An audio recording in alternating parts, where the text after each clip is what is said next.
folks, Black Star Network is here. Hold no punches. I'm real revolutionary right now. Support this man, Black Media. He makes sure that our stories are told. Thank you for being the voice of Black America, Roland. Stay black. I love y'all. All momentum we have now, we have to keep this going. The video looks phenomenal. See, there's a difference between Black Star Network and Black-owned media and something like CNN. You can't be Black-owned media and be scared. It's time to be smart. Bring your eyeballs home. You dig?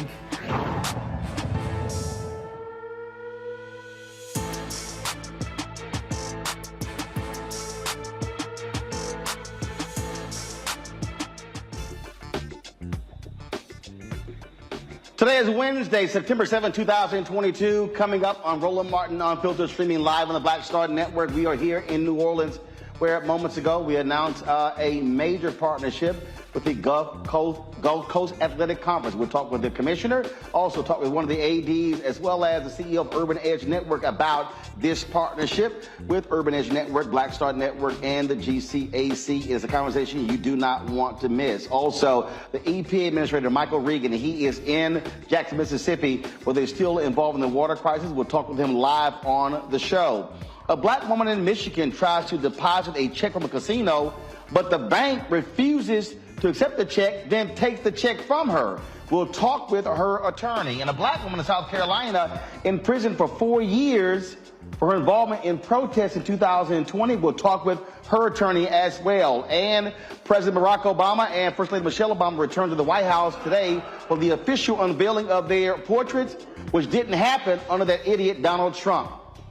We'll talk about that as well. Folks, lots to discuss. It's time to bring the funk on Roland Martin Unfiltered on the Black Star Network. Let's go. He's got it. Whatever the miss, he's on it. Whatever it is, he's got the scoop, the fact, the find. And when it breaks, he's right on time and it's rolling. Best believe he's knowing. Putting it down from sports to news to politics. With entertainment just for kicks, he's rolling.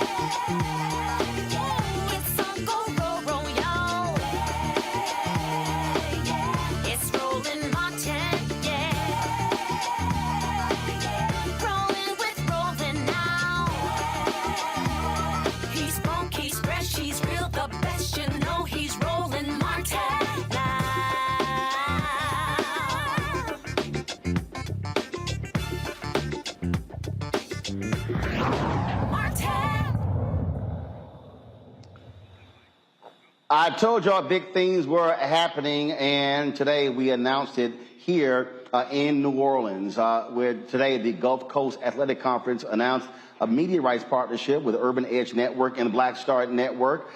This is significant, the largest deal in NAIA history.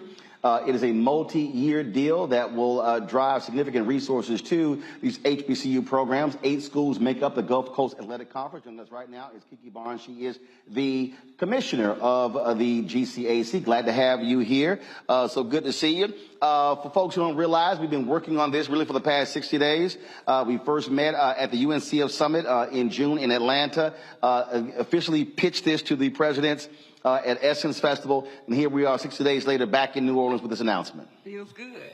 Feels great.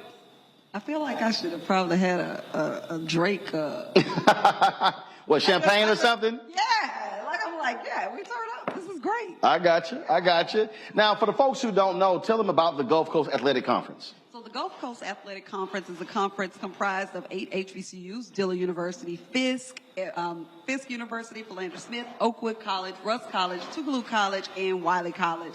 We've been in existence for 40 years. I am the first African-American female commissioner of the conference. I am the first full-time employee for the conference. So we have made some significant moves here in the last, I guess what I would say about 6 months. The Council of Presidents are really excited about our direction, and I am really excited about the fact that we are united and working as a collective.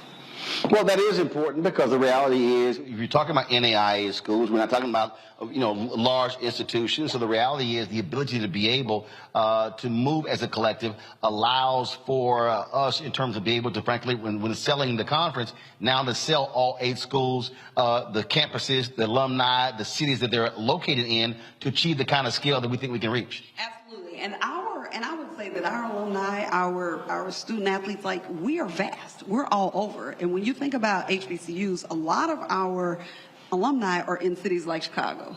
They're in Dallas. They're in LA. Like, we have chapters all across. So it's not just the impact within the current communities that we're situated in the Gulf Coast somewhat. I mean, because Tennessee, Arkansas, not. But you're thinking about those who are dispersed all across the country. So we're really excited about what this will do for us, about the partnership, how we'll be able to amplify the work that our colleagues at these institutions are doing. Like, there's great work. I spent 17 years at Dillon University as their athletic director. I mean, they're just, Edward Buckles, who just was a student while I was there. You know, he just released his new documentary, Katrina Babies. That student was working on that project when he was at Dillon University. This has been 7 years in the making. So when you look at some of the product that you've seen come from our institutions, man, it just makes sense. Everyone talks about football, but there are 5 sports the GCAC has. 5 championships. Yeah, we have men's and women's basketball, volleyball, baseball, men's and women's track and field, and men's and women's cross country. Now, I will say 3 years ago, the national track and field champion came out of the Gulf Coast Athletic Conference. That was SUNO, Southern University of New Orleans. They were the national champion, not the conference, but they won the entire meet. So we've had really good programs, and we're really excited about the opportunity to now to showcase those on our own platform. And of course, we talk about on the own platform, Urban Edge Networks, HBCU League Pass. The conference will have a channel. Each school will have a channel as well. So the opportunity not only to show the games, but also the other aspects of university life. Absolutely. And so one of the things that's a lot of fun when you look at our conference, we're a basketball conference. That's what we do. And we're really, really good at basketball. There was a time where we had at least 4 teams that were going to the championship, or at least going to the national tournament each year. So when we look at the history of our athletic programs and how well we've done, this is an opportunity again for them now to be elevated, to be supported. And then we've got some other things, cheer battles, dance teams. Like, there's so much. We have the first HBCU program for gymnastics with Fisk University. There's just so much. I think there's so many things. And again, that's only the sports. And then you talk about student activities, there are some other pieces, but that's just the beginning. It's just the tip of the iceberg. Well, absolutely. And so we certainly are excited to be in partnership with the conference. Look forward to some great things. And so we're ready to take off. Ready to take off. Glad to be a part. All right. I appreciate it. We're going to bring in now one of the athletic directors from Philander Smith, Roderick Smothers Jr. Again, if you're at AD, you need the resources. So Roderick, step in. Kiki, you'll step out. Roderick, it is always good, I would think, from an AD standpoint, for you to hear about a partnership that can actually drive revenue to your school. Well, yeah, absolutely. You know, I think it's important for that revenue because our presidents stay on us about fundraising, trying to create some sort of, revenue that's creative. With us being such a small institution, we normally not have the resources. So, this is an exciting time, not only for the GCAC, but for, our member schools to be able to be creative in that space. And for all this time, you've been sort of operating as a conference, but not having a central figure as a commissioner to leading it. So having someone who's solely focused on growing the conference has to also be important, as opposed to having 8 different ADs and presidents trying to do all this stuff themselves. Yeah, absolutely. I commend Dr. Barnes for being able to manage both roles. It's no easy task by any stretch of the imagination. She was our interim commissioner, but she was also the athletic director for Dillon University. And just seeing her and seeing her vision and being able to sell that vision to the Council of Presidents as well as to us, it was a task. It was no easy task. And so I commend her, but I'm also just grateful to be able to be in that space with her to help her see it to fruition. In terms of your campus, what is your goal to grow your athletic program? Well, number one, I think this is a start. We have not always had this kind of resource in terms of media. We've always wanted the exposure, but we just didn't quite know how to get it out there. So this is our start, and now that we have the exposure that we will need, now it's time to put that out there to the public. And by putting it out there to the public, now you will have people perhaps who will reach out and want to also partner with us in other entities. And so I think more than anything, it's important for us to build those corporate partnerships with the exposure that we have to make sure that we're able to grow. For example, we added baseball. We didn't, for the last 30 years, we have not had baseball. But with these kind of resources, we're able to baseball and able to grow as a department. I think, look, as an avid golfer, I think we'll add golf to the roster. Look, we certainly love golf. We have several courses in the greater Little Rock area that we go and play at all the time. And, you know, for me, I'm just an amateur right now, but I certainly would love to brush up those skills. All right. Well, sounds good. Well, we certainly are excited about this and look forward to visiting, returning to Planet Smith. I did the commencement there for your dad as the president, so look forward to going back. Yes, sir. Thanks for having me. I appreciate it. Thanks a bunch. Right now, folks, I'm going to bring up Todd Brown. He is the CEO of Urban Edge Network. We'll explain in much deeper detail really what this is all about. You know, Todd, as I said during the news conference a little bit earlier, I mean, this thing really came together in about 75 days. And Urban Edge Networks, they handle third-party sales for me. And the thing that you and I constantly talk about is this is about monetizing black culture. We are successful at making a whole bunch of white folks rich, making folks millionaires and billionaires, but we don't have that same sense of urgency about making rich. Well, I think that's interesting. It's not only making the black individual rich. I think we're really good at iconic individuals being billionaires and rich. What we don't see is a collaborative where we're making the black community richer. And this partnership is about the community, it's about commerce, and it's about content. And it's about inviting them, as I said earlier in the press conference, not into a conversation where Oprah Winfrey had a show on King World, where she became an equity partner in King World. That's what made her a billionaire. And so when we think about what you and I talk about, black-owned media, our fair share of the marketplace, we think about inviting HBCUs into the conversation about commerce, community, and content, and having them be an equity partner in developing that opportunity as companies are leaning in. And I'll say to you again, Roland, when I say community, I mean the HBCU community. Because the HBCU community is the cultural marketplace for a lot of commerce opportunities. And what I always say is I've never seen an HBCU in a white community. Now, you visited 65. And so the idea of developing that community with media, with content, with monetization and participation with the students and the institutions in that game that we do, that's powerful. And that wouldn't have come together without them trusting you and you and I coming together and having a real conversation about how can we make this happen and change the landscape. Well, and that's one of the things that, you know, one of the things that I said earlier on, complained about is that, what we have been dealing with here have been black media companies operating in silos, only want to do themselves. So to me, it's a no-brainer us partnering. Then it's a no-brainer partnering with an HBCU conference. And then the announcement today, so they've got a black credit union that's partnering with them. This venue here, which will house the office of the Gulf Coast Athletic Conference, it's a black-owned venue. That's really, you talk about how do we then operate as a collective, how we move money through multiple black-owned companies. This is called actually working together. And it's a lot of our folk who find that hard to believe because, one, don't necessarily trust other black folks, but it's not that hard if you make the effort. Well, one thing that the AD said earlier is probably been the biggest trap for HBCUs, this notion of exposure. And we don't need exposure.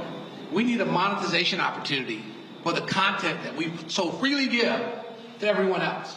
Right. That when we're used as the streaming platform pay-per-view formula, meaning they're monetizing you and making you pay $6.99, $9.99, or you being used where your content is sold into syndication across all of the platforms, CBS, CW, whoever, and if you're not getting a revenue share of that, right, then you've given up all your rights for exposure. And sure, you're getting a check, but you ain't getting that big check. Your mom can see you on TV, but can you see money going back into your institution? There you go. In a material manner where you're getting a rev share that's impacting the band. It's impacting the athletes. It's impacting the institution in a material way. So when I get a big check, my partners get a big check.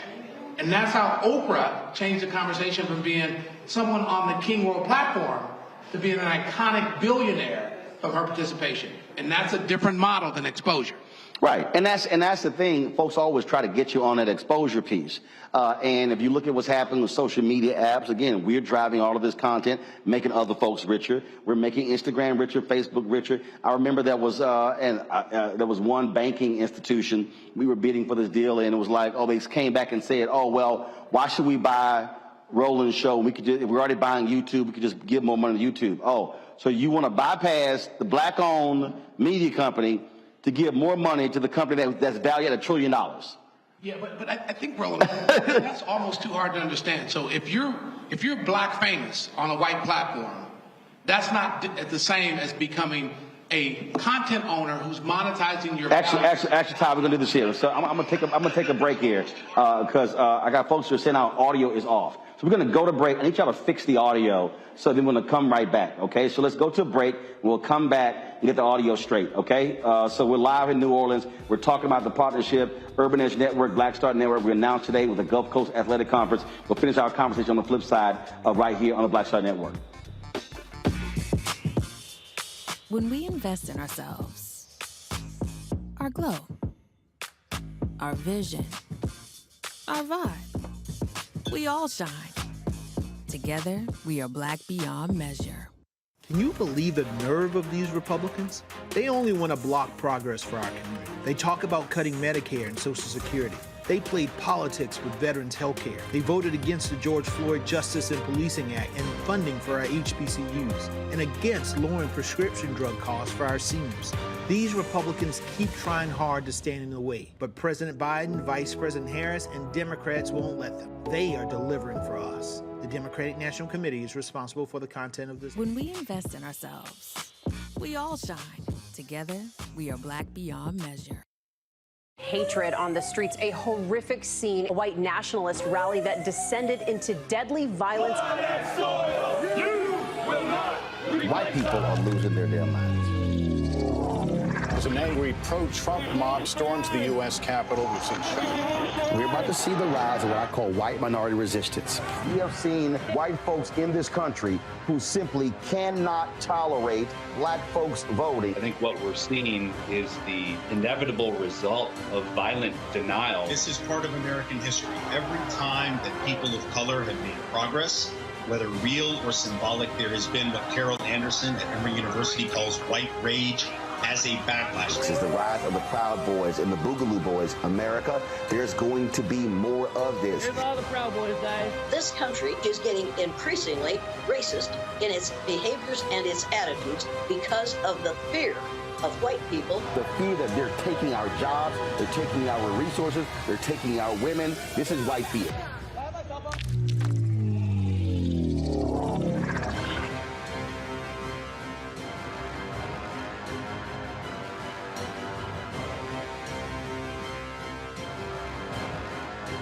I remember being with The View when they said, we want to extend your contract. And I knew God said, it's time to move. It's time to go. And everybody was saying, Sherry, you got a great job. You're making all of this money. And I said, no, it's time. And they said, you ain't gonna be able to, you've been away from Hollywood. And I said, it's time to go. And when I didn't, that's when I realized I was about to go through this divorce and it was gonna be expensive, it was gonna be a lot. And I said, I'm gonna stay. I said, I'm gonna stay for a couple of years. So you make this money. See, go ahead. I'm gonna make this money and then I'll get out, Lord. So I'm gonna do a compromise. I'm gonna do what you say, but I'm gonna do it on my thing. And he went, really? He went really. And you know when he went really? They said that we were heavy in contract negotiations. And they came, my manager called, she said, they're not gonna renew your contract. And I went, hey, wait, what? Just yesterday, they was offering me more money. She said they just decided not to renew your contract. And I remember sitting in front of the mirror at The View, and I went, what happened? And it was very clear. God said, I told you it was time to go.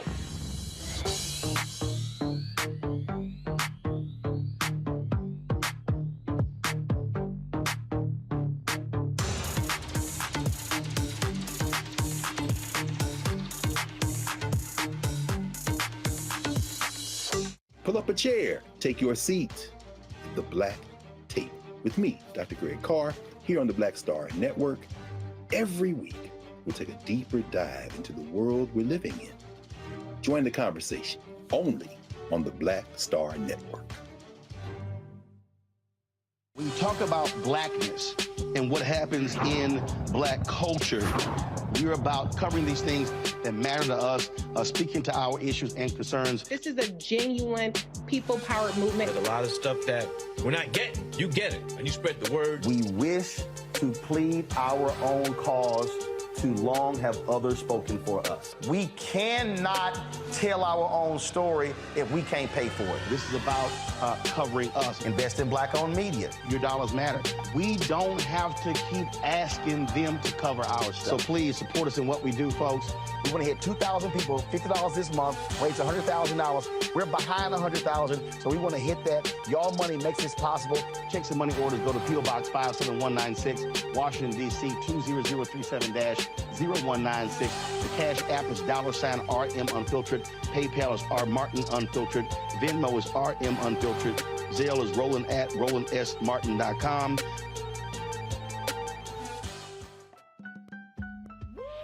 We're all impacted by the culture, whether we know it or not. From politics to music and entertainment, it's a huge part of our lives, and we're going to talk about it every day right here on The Culture with me, Faraji Muhammad, only on the Black Star Network.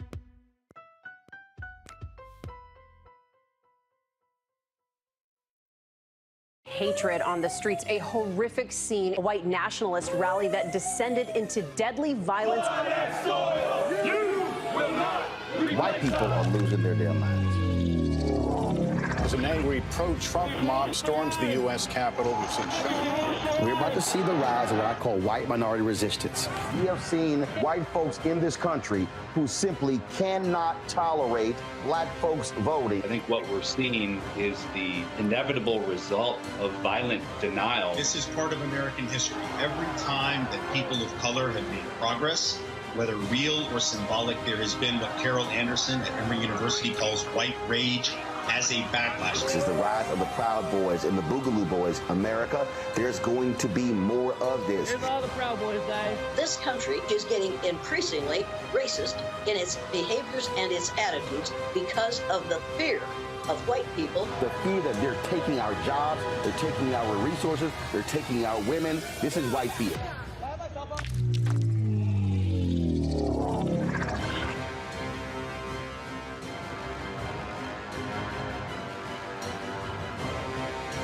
Hey, I'm Cupid, the maker of the Cupid Shuffle and the Wham Dance. What's going on? This is Tobias Trevelyan. And if you're ready, you are listening to and you are watching Roland Martin Unfiltered.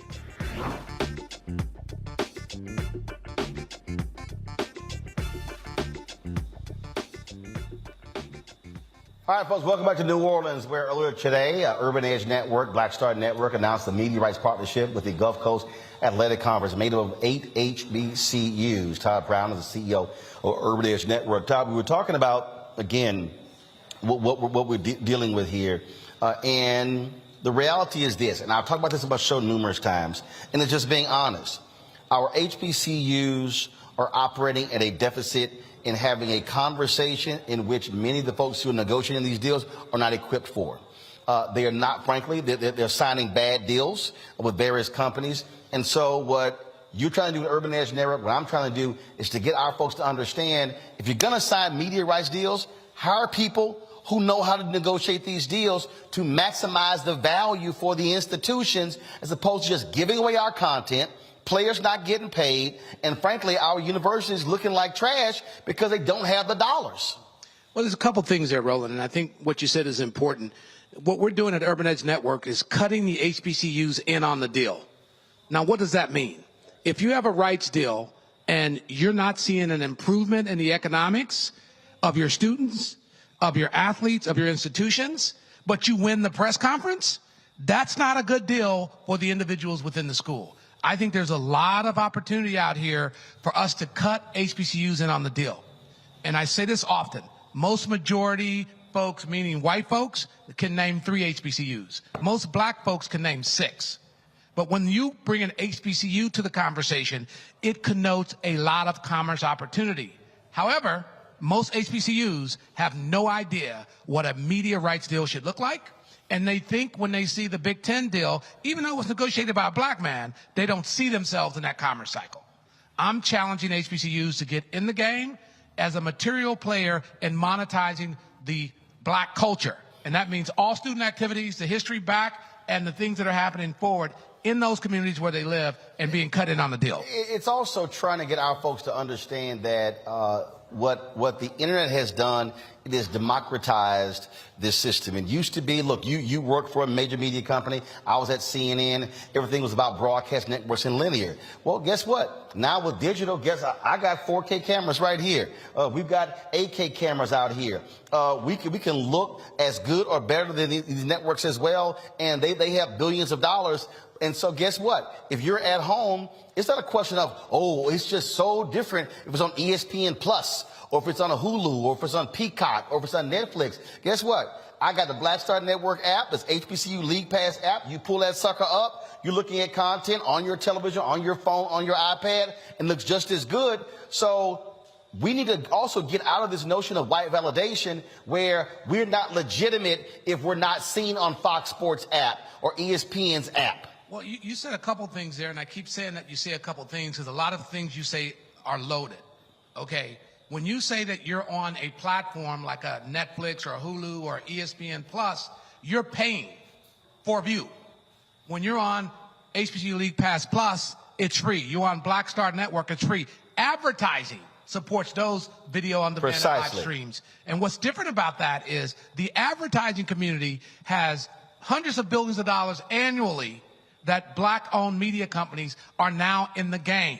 But if we partner with HBCUs as a equity partner in that game, they can participate in that opportunity. Otherwise, you're the show again, Roland, and they're the business. That's why you have games. And look, I was highly critical. You know, Florida A&M, they're banned having to go to game the night before, perform several times, and then hop on that bus to go back home because they can't afford to stay overnight. Well, guess what? If all of a sudden we're driving additional $50, $100, $250,000 to HBCUs, you now can actually afford to have your band stay the night and shower and give them a hot meal. You can actually provide opportunities for players. We talk about Neil money as well. Talk to the folks about what y'all doing at Grambling, where their players are getting Neil money. Yeah, so it's very exciting. We announced the first all athletes on scholarship to participate in a NILS program with our partner, the athletes. Matter of fact, we have signage in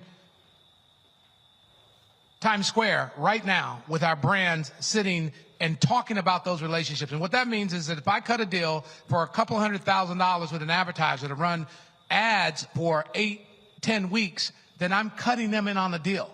So 50,000 of that gets poured into an athlete platform that goes right back down, Roland, to those students. And depending on the level of followers they have on their social graph, we're inserting opportunities for them to work for the athlete and get some of that money. I think folks understand this, Roland, when it comes to Fashion Nova.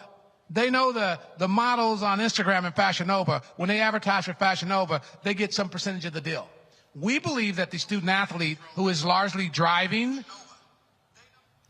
the engagement for social media platforms can participate in a meaningful way, and they help amplify the messages from those national platforms right into their local social graph. And that's really an opportunity for all HBCUs that we partner with that we haven't seen happen in other places. Yeah, and so people just need to understand that what we are talking about, we ain't talking about the game. We ain't talking about halftime. In fact, as I think about it, Bill Duke in the movie High Flying Bird that's on Netflix, he says they invented a game on top of the game. And so when you talk about us being the show, we're not talking about, who's playing and what's happening at the halftime. No, we're saying is if the stadium is empty, are you still getting a check or are you banking on ticket sales? Because the major conferences, that's TV money. Roland, have you seen the USFL? There's no one in the audience. But that's a business model because content is being provided on the air, cross-platforms, and they're monetizing those commercials. And so we have long been the show. We're in the Macy's Days Parade. We raise money to be in these parades, leave our homes, ride buses 26 hours to get there, and we perform for a couple of minutes, and we go back home. And there's a multiples of billions of dollars in equity in those companies, not to mention market cap. And most often, we don't even have enough money to get our kids there. In fact, that parade is actually on 2 networks. Come on. And they run in spots. Come on. And so when you perform in the parade, oh, it's an honor to be selected for the Macy's parade. Yeah, you're the content. So you measure a relationship about how much money comes back to you, but not how much shine you got to be on other people's platforms. That's the difference. Yep. Oprah became a billionaire when she got cut in on the deal. Right. She wasn't an employee. She's an owner. That's the deal. Folks, that's today's announcement. If y'all missed it, go to our Black Star Network, go to HBCU League Pass. You can actually watch the whole news conference. We further explain more of that. Todd, we got some other announcements we're announcing soon. Trust me, y'all don't want to miss that because it's going to blow y'all away. Trust me. Black partnership, black equity. Appreciate you, Roland. Appreciate it. Thanks a bunch. All right, folks, I got to go to a break. We come back. More on Roland Martin Unfiltered on the Black Star Network, including black woman jailed in South Carolina for protesting. Why? Black woman in Michigan wins big money at a casino. The bank won't let her cash it. Then they keep the check. We'll talk to both of the attorneys right here on Roland Martin Unfiltered on the Black Star Network. When we invest in ourselves, we're investing in what's next for all of us. Growing, creating, making moves that move us all forward. Together, we are Black beyond measure. Can you believe the nerve of these Republicans? They only want to block progress for our community. They talk about cutting Medicare and Social Security. They played politics with veterans' health care. They voted against the George Floyd Justice and Policing Act and funding for our HBCUs, and against lowering prescription drug costs for our seniors. These Republicans keep trying hard to stand in the way, but President Biden, Vice President Harris, and Democrats won't let them. They are delivering for us. The Democratic National Committee is responsible for the content of this advertising. When we invest in ourselves, our glow, our vision, our vibe, we all shine. Together, we are Black beyond measure. Hey, I'm Antonique Smith. Hello, everyone. It's Kiara Sheard. Hey, I'm Taj. I'm Coco. And I'm Lily. And we're SWV. What's up, y'all? It's Ryan Destiny, and you're watching Roland Martin Unfiltered.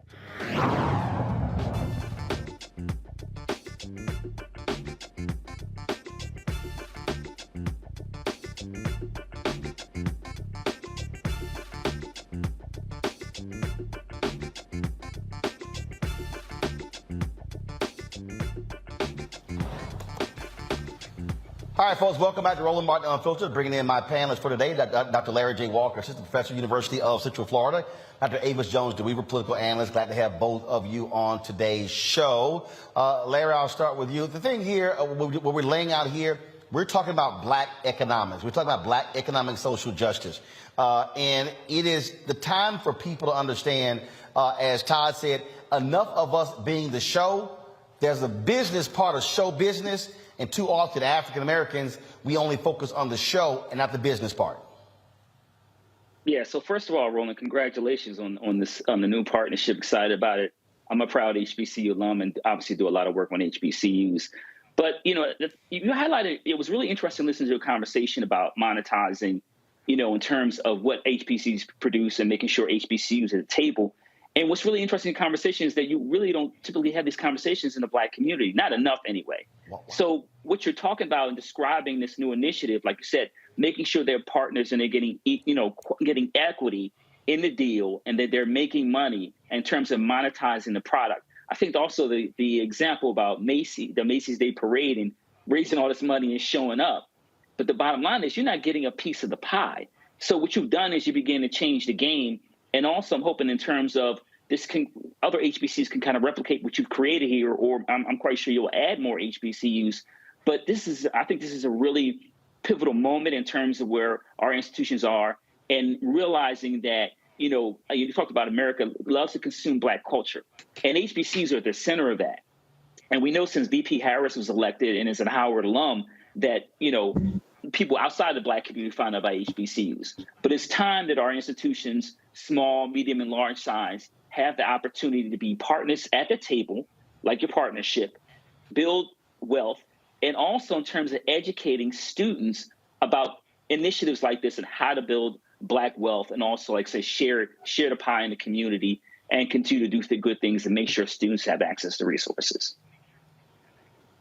But the thing, Avis, that I have been warning people, and the same for the longest, is that utilize Black expertise. Unfortunately, when we talk about a lot of these media rights deals, a lot of HBCUs have gotten screwed because they've had folks negotiating these deals who, frankly, didn't know what the hell they were doing.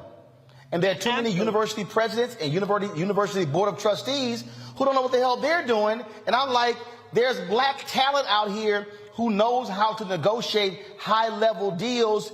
Bring them in to do it.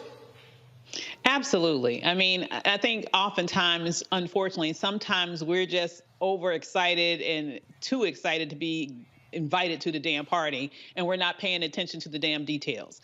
And in the interim, what happens is, as you alluded to, we end up getting used. Our talents end up making bank for everybody else but us. And so I am so glad that you are, by example, showing by example, that not only is this talent out here, but we have the gravitas to put together our own deals. We have the gravitas to put together our own business entities in which we can make sure that it's a win-win for everybody. You know, it's time that we get paid for our genius instead of being the conduit to pay on the backs of our genius. Well, that is certainly the case. And so we will be letting folks know more about this as we unveil it. But again, if y'all missed the opportunity of watch that news conference here in New Orleans, just go to our Black Star Network app, or go to our YouTube channel, go to the HBCU League Pass app. You can actually see the rebroadcast of that conversation. Our next story, folks, comes out of South Carolina, where a pregnant Black woman is serving 4 years in prison for her behavior during a May 2020 racial justice protest. Now, Brittany Martin was convicted of breaching the peace, quote, in a high and aggravated manner for her words. Next week, civil rights attorney Bakari Shellis will request a sentencing reconsideration for Martin. Her attorney, Sybil Rosado, is joining me now from Columbia, South Carolina. I'm confused here, Sybil. Well, good evening. How the hell is she in prison for 4 years for her words? Good evening. So am I. I am very confused. I thought I lived in America, but apparently we have a different activity going on here. We saw Miss Martin get convicted of breach of the peace, high and aggravated, which usually is reserved for someone who has actually committed some kind of violence, who has caused the death of someone. The last case, one of the more prominent cases, the person killed someone outside the stadium and caused thousands of people a 4-hour delay. They were charged with breach of peace, high and aggravated. Miss Martin did exactly what you see there. That is the worst thing she did. She hurt no one. She had no weapons. She pressed her chest tightly up against the bulletproof vest that the officers were wearing. The prosecution said she harassed them and made them have to get a curfew, and that was one of the reasons they had elevated the charge. But the issue is there was a curfew because the entire world was on fire in 2020. Brittany Martin was simply one of the people who was protesting and concerned about racial justice. And unfortunately, the First Amendment don't apply here. Now, was she the only person charged this way and sent to prison? She is the person who has one of the highest charges. Some people were charged. What breach of peace is a ticket. It's a traffic ticket. You get 30 days, $500 fine. It's a speeding ticket level activity. You can get breach of the peace charge for cursing in public. You can get a breach of the peace charge for walking in the street, which she clearly did. She walked in the street while she was protesting. That's what the marchers do. However, what happened with her was that she was so aggravating, based on the testimony from the police officers who were so frightened of her, because this was not the only charge she had. They had also charged her with threatening the lives of police officers because she said, "I'm ready to die for the black. Are you ready to die for the blue? Them vests ain't gonna protect you." Now, they took that as a death threat to the police officers. So she had 5 charges of threatening the lives of police officers. Those charges, actually, we have a hung jury on. And at any point, the prosecutor could attempt to bring those charges again against her. They also charged her with inciting a riot. Now, the jury was clear on that, and she was exonerated. She did not incite a riot. So you have to ask yourself, if breach of the peace is high and aggravated, but it's not a riot, then how is it high and aggravated? You can't have it both ways. It's wow. That's crazy. It is. And they waited 9 Justice in the South. Justice in the South. They waited 9 months after her initial arrest. So they pulled her over initially for failure to stop from a blue light because she drove a few extra feet to get to the police station instead of stopping in the dark, as many of us probably would want to not do. So they gave her a blue light ticket and arrested her. That is one of the tickets that is still, well, they finally took care of it while she was in jail. But that ticket is what got her arrested. Then they hit her with the 5 charges in the riot. 9 months later, they brought the breach of the peace charge to the grand jury, and she only learned about it when we were approaching trial. They had sent the paperwork, but they sent 1 sheet of paper with that information on it that was not very clear. When you look at the paperwork, you see that that was a tacked on charge afterwards. It was an afterthought. So if they were so terrified when it happened, why wouldn't they have charged her then? Why would it take 9 months to become terrified? Questions from our panel. Avis, you're first.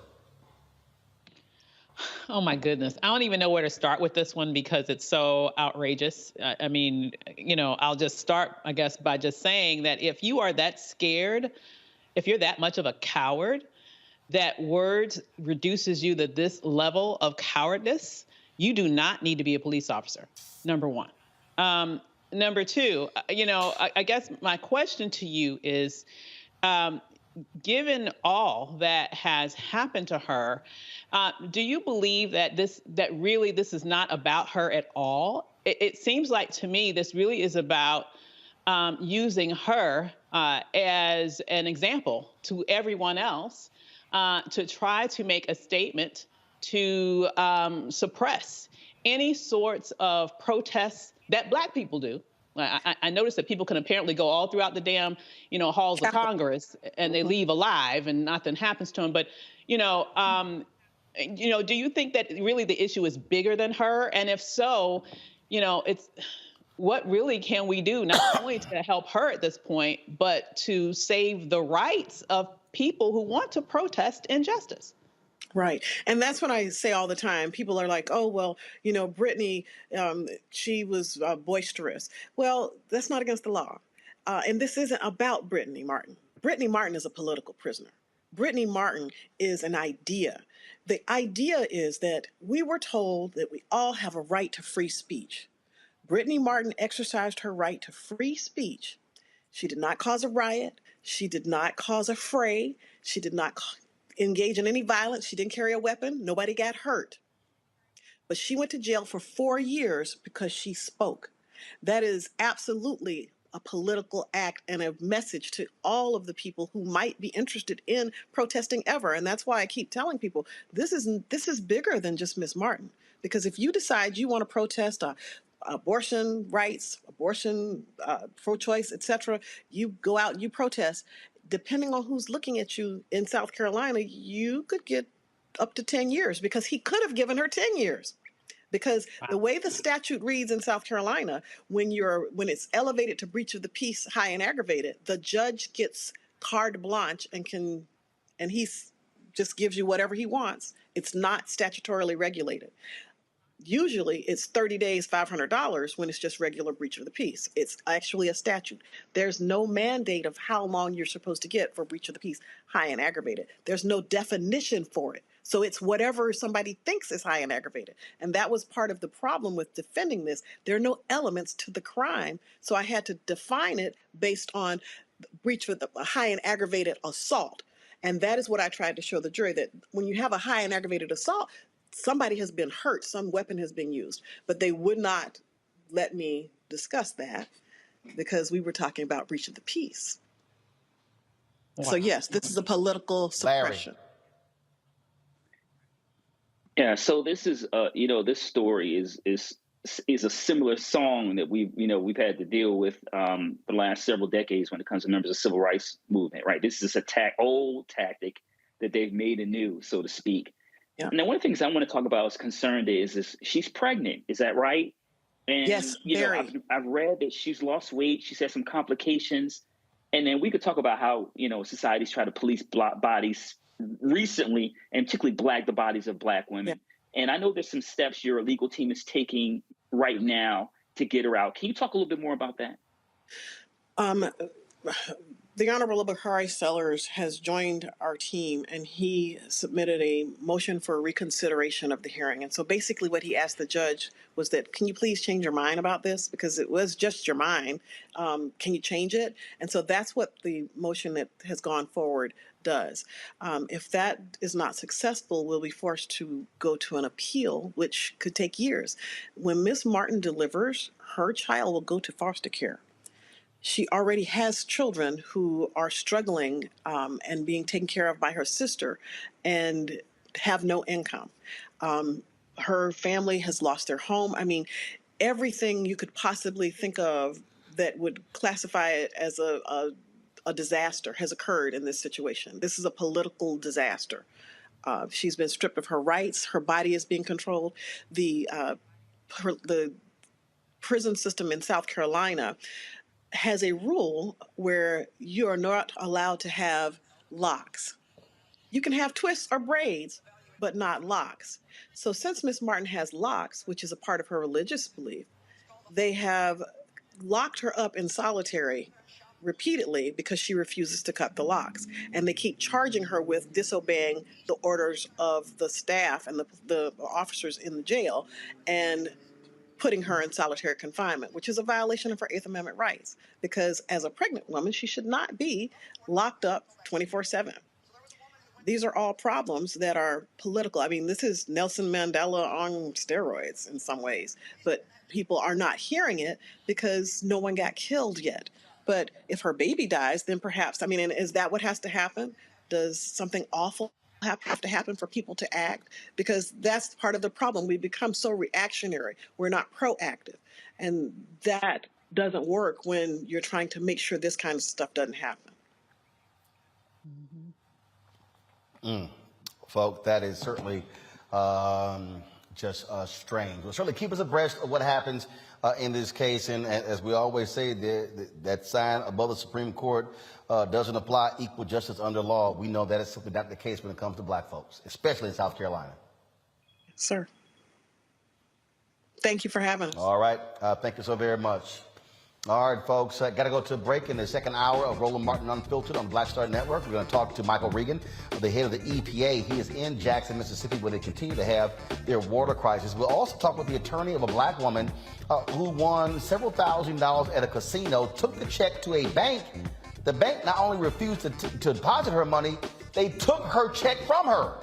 We'll talk with her attorney as well. Folks, if you want to support us in what we do, there's several ways to do so. First of all, if y'all watching on YouTube and Facebook, hit the doggone like button. This ain't that hard. We should easily be hitting 1,000 likes every single day we log on with this show. And so no matter what platform, Facebook, YouTube, Instagram, Twitch, all of them, hit the like button to show us some love. Also, download the Black Star Network app, available on all platforms, Apple phone, Android phone, Apple TV, Android TV, Amazon Fire, Xbox One, Samsung Smart TV, Roku. And if you want to support us, join our Bring the Funk fan club.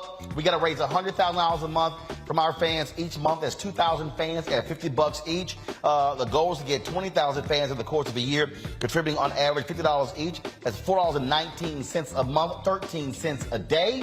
And so you can do so. Check some money orders at P.O. Box 57196, Washington, D.C. 20037-0196.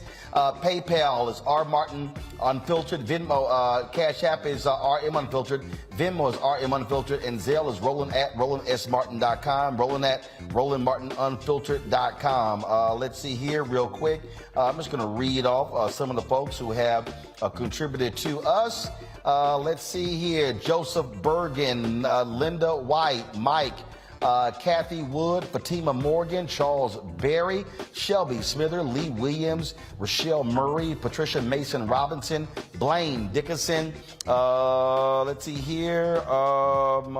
Bobby Ryan, Michael Chapman, Carolyn Thomas, Clarice Boswell, Bonnie, TTW, Eugene Gillen, Farrah Jones, Corey Jackson, Jeffrey Carter, and Peggy Porter, Daisy Mack, Valerie Reyes, Jacqueline Lassonde, Stanley Dent, Herbert and Ruby Lindsay, Henry Carter, Kenneth Theron Lane, and Joy Jenkins, Linda Whitener, Robin Brown, Dawn Adams, and Mike as well. All right, folks, that's it. And we certainly appreciate it. Y'all, we'll be back on Roland Martin Unfiltered right here on the Black Start Network, live in New Orleans.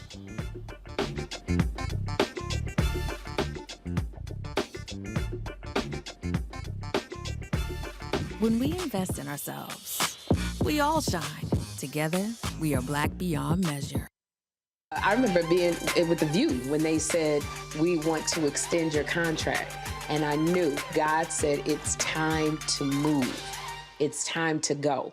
And everybody was saying, Sherry, you got a great job. You're making all of this money. And I said, no, it's time. And they said, you ain't gonna be able to, you've been away from Hollywood. And I said, it's time to go. And when I didn't, that's when I realized I was about to go through this divorce and it was gonna be expensive, it was gonna be a lot. And I said, I'm gonna stay. I said, I'm gonna stay for a couple of years. So you make this money. See, go ahead. I'm gonna make this money and then I'll get out, Lord. So I'm do a compromise. I'm gonna do what you say, but I'm gonna do it on my thing. And he went, really? He went really. And you know when he went really? They said that we were heavy in contract negotiations. And they came, my manager called, she said, they're not gonna renew your contract. And I went, hey, wait, what? Just yesterday, they was offering me more money. She said, they just decided not to renew your contract. And I remember sitting in front of the mirror at The View, and I went, what happened? And it was very clear. God said, I told you it was time to go.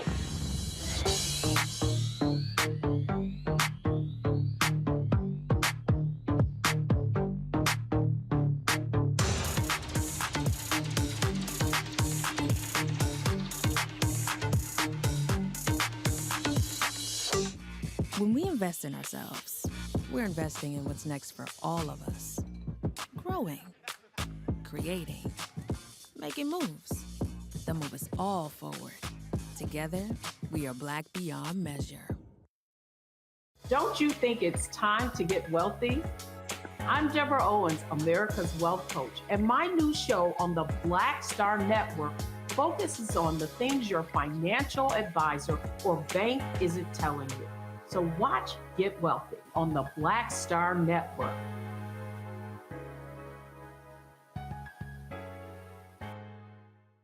When you talk about blackness and what happens in Black culture, we're about covering these things that matter to us, speaking to our issues and concerns. This is a genuine people-powered movement. There's a lot of stuff that we're not getting. You get it, and you spread the word. We wish to plead our own cause. Too long have others spoken for us. We cannot tell our own story if we can't pay for it. This is about covering us. Invest in Black-owned media. Your dollars matter. We don't have to keep asking them to cover our stuff. So please support us in what we do, folks. We want to hit 2,000 people, $50 this month, raise $100,000. We're behind 100,000, so we want to hit that. Y'all money makes this possible. Check some money orders. Go to P.O. Box 57196, Washington, D.C. 20037-0196. The Cash App is $RM Unfiltered. PayPal is R Martin Unfiltered. Venmo is RM Unfiltered. Zelle is Roland at RolandSMartin.com. I'm Bill Duke. This is Diala Riddle. What's up, y'all? I'm Will Packer. I'm Chrisette Michelle. Hi, I'm Chaley Rose, and you're watching Roland Martin Unfiltered.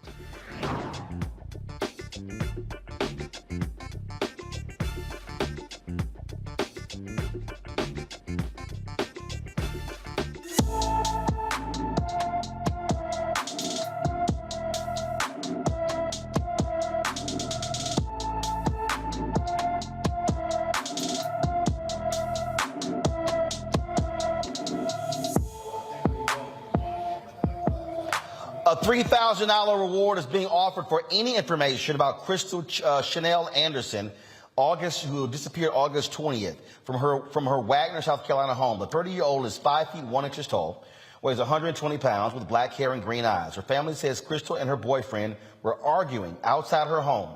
Crystal's children heard her scream, but she never came back inside the house. She hasn't been seen or heard from since. Anyone with information should call the Aiken, South Carolina County Sheriff's Office at 803-642-1761, 803-642-1761. Man, that's really a sad, sad story there, folks. The former first couple, Barack and Michelle Obama, returned to the White House today for the official unveiling of their portraits. Now, that normally happens in the president that follows them, but butthole Donald Trump was in his feelings and he wouldn't do it. And, the Obamas wouldn't come back anyway. So they waited until Obama's former VP, President Joe Biden, was able to do the honors. Here's some of today's presentation. Because as Barack said, the two of us can end up on the walls of the most famous address in the world. Then again, it is so important for every young kid who is doubting themselves to believe that they can too. That is what this country is about. It's not about blood or pedigree or wealth. It's a place where everyone should have a fair shot. Whether you're a kid taking 2 buses and a train just to get to school, or a single mother who's working 2 jobs to put some food on the table, or an immigrant just arriving, getting your first apartment, forging a future for yourself in a place you dreamed of. That's why, for me, this day isn't about me or Barack. It's not even about these beautiful paintings. It's about telling that fuller story, a story that includes every single American in every single corner of the country, so that our kids and grandkids can see something more for themselves. I want to thank Sharon Sprung for capturing everything I love about Michelle. Her grace, her intelligence, and the fact that she's fine.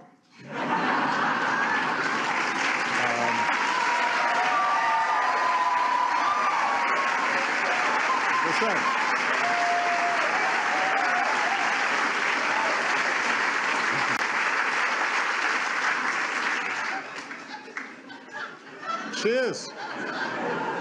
Her portrait is stunning. And I want to thank Robert McCurdy for taking on a much more difficult subject and doing a fantastic job with mine.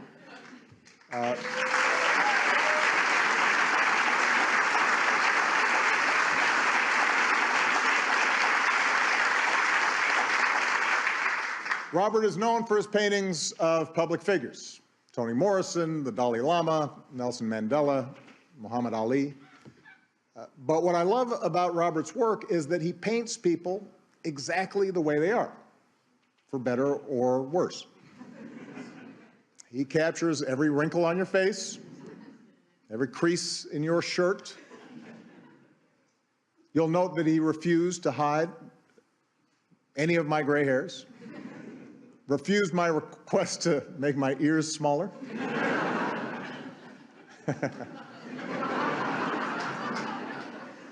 He also talked me out of wearing a tan suit, by the way.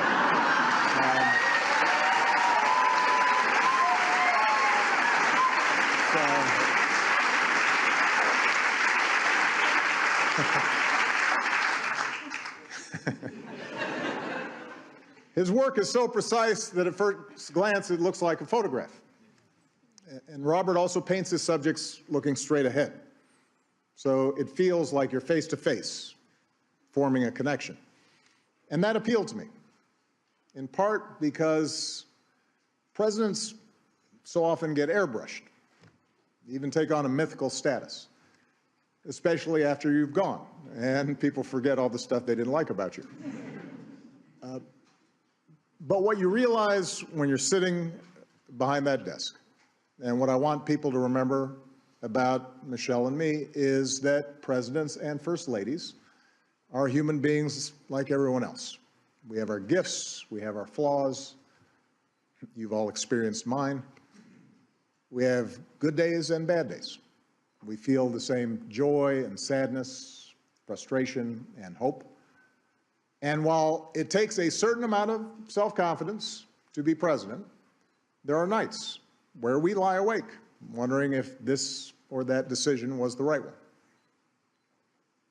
I've always described the presidency as a relay race.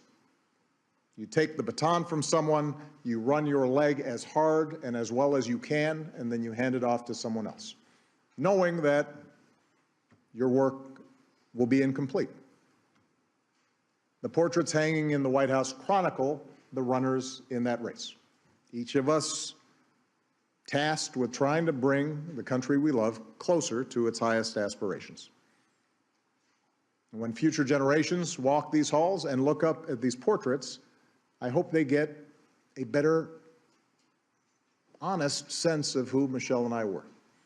And I hope they leave with a deeper understanding that if we could make it here, maybe they can too. All right, folks, that was it. And also, President Joe Biden had a few words to say as well.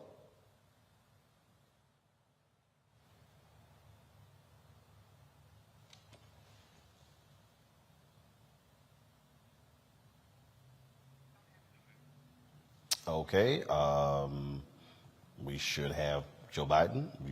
We don't have it. Okay. All right. Now, again, as you heard Obama say, Robert McCurdy and Sharon Sprung did those official portraits, and they're the first official portraits added to the White House collection since then President Obama unveiled the photos, the portraits of President George W. Bush and First Lady Laura Bush in 2012. All right, folks, let's now go to Jackson, Mississippi, where the EPA Administrator Michael Regan is on the ground there. Jackson's been dealing with this water crisis for the past few weeks. Residents there having to boil their water. It's been a very difficult situation there, impacting schools and businesses. He joins us right now. EPA Administrator Regan, glad to have you on Roland Martin Unfiltered. Hey, Roland, thank you for having me. These issues are critically important. I'm here in New Orleans years ago when they had the BP oil spill, when President Obama was there. Lisa Jackson was the EPA administrator, and dealing with these issues. Now we're talking about this water crisis that's happening there. What are you seeing firsthand? What are they telling you? Yesterday we reported that that the system was pumping out fresh water. Is that still the case? What's the latest in Jackson, Mississippi? Well, Roland, what we're seeing on the ground today is that water pressure is slowly beginning to come back. But there still are concerns about whether or not the water is completely safe to drink. These residents have been dealing with this latest issue for a couple of days. But, to be honest, Jackson, Mississippi has been dealing with water infrastructure issues for decades. I spoke with a woman today, 92 years old, with some of her friends in her residence who talked about fearing the water here in Jackson, and some have been drinking bottled water since 1996. There are a lot of questions about the quality of Jackson's drinking water, and our goal here today was for me to bring together the governor of Mississippi, the mayor of Jackson, Congressman Benny Thompson, Senator Roger Wicker, and Senator Hyde Smith, and make a commitment that moving forward, we will solidify the residents of Jackson's confidence in the quality of their drinking water. And we'll do that using the resources that the city of Jackson has currently and the future resources that we hope they receive through the bipartisan infrastructure law. The thing that, when you talk about they've had this issue for years, I mean, you have the governor who's throwing out, it should be privatized. We had the mayor, Chokwe Lumumba, on talking about issues they've actually had there as well. And so what is needed to fix this problem? What is needed? How much is it going to cost? Roland, ultimately, it's going to cost hundreds of millions, if not billions, is what a billion is what some of the estimates say. But here's the reality. There's $13 million available to the city right now in a state revolving loan fund in terms of an application that they have ready to go. There's $30 million that the state needs to put in the application for to contribute to solidifying Jackson's water quality. And then, as you know, with the bipartisan infrastructure law, EPA has $50 billion to partner with states and cities all across the country to shore up some of these vulnerable water systems. Mississippi will get $400 million of those resources over the next 4 to 5 years. So we need to be sure, number one, that Jackson is prepared to use the resources that are available today. That's roughly about 43 million to begin to solve this problem and position themselves for some of these bipartisan infrastructure law dollars. We want to serve as a partner, providing technical assistance, grant writing assistance, helping to shore up operators and personnel to run this system. But we also want to position Jackson so that they can put some competitive grants forward and partner with the state of Mississippi to approve those grants so that we can finally see some forward movement on creating a sustainable drinking water system for the people of Jackson. You mentioned the money going to the state. One of the things that jumps out at me is that Jackson, in the last budget issue, Mississippi gave them no money as well.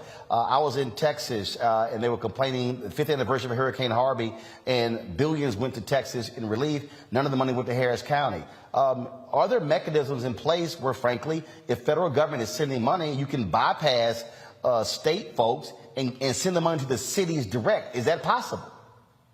You know, Roland, one of the things that we have is in these resources, half of the money coming to the state of Mississippi must go to disadvantaged communities or communities that need them the most. That was one of the mechanisms that President Biden and Congress put into the bipartisan infrastructure law. So that's one mechanism. But the second is the reason I'm in Jackson today is because the meeting that I convened with the governor, with the mayor, both U.S. senators, and congressional representatives is getting a commitment from all of those parties that when the resources do come to the state of Mississippi, they will invest in Jackson. I got that commitment from the governor. I got cooperation committed to by the senators and Mayor Lumumba. And so I do think we're looking at a different paradigm here.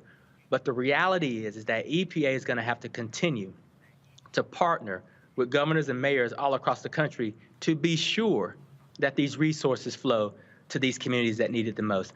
We know historically in Texas and Mississippi and other states that these communities have seen indifference and lack of investment.